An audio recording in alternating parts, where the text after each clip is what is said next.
Now, if I may move on to the challenges that we face, we have quite a number of challenges that we face as South Africa, like limited funding, like security, equipment is being stolen from schools, the digital divide, some provinces, some schools are different levels of ICT implementation.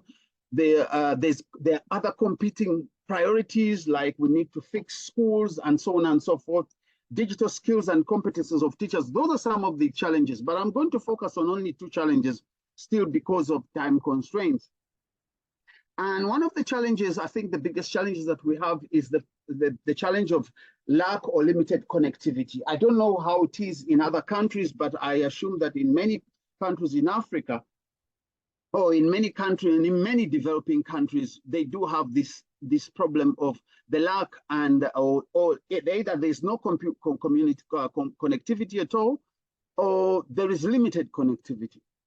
And that actually impedes a lot of things in terms of if you want to do online teaching and learning, if you want to access online resources, it's a problem.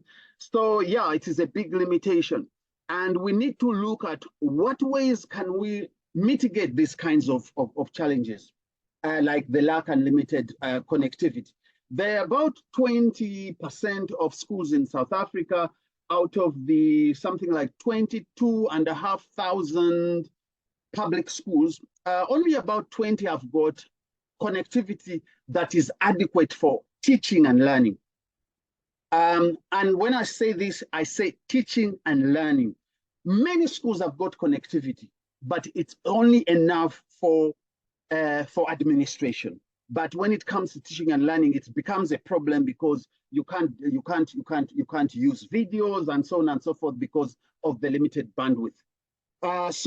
So in other words, when I say 20%, I mean that those are the schools that have got over 10 megabytes per second that have access to over 10 megabytes. But otherwise, others have got just 4 megabytes per second or 1.5 megabytes per second, that kind of thing, basically 3G. So that is one. Then the other thing is that we have the schools that the president was talking about. These are what we call the small non-viable schools.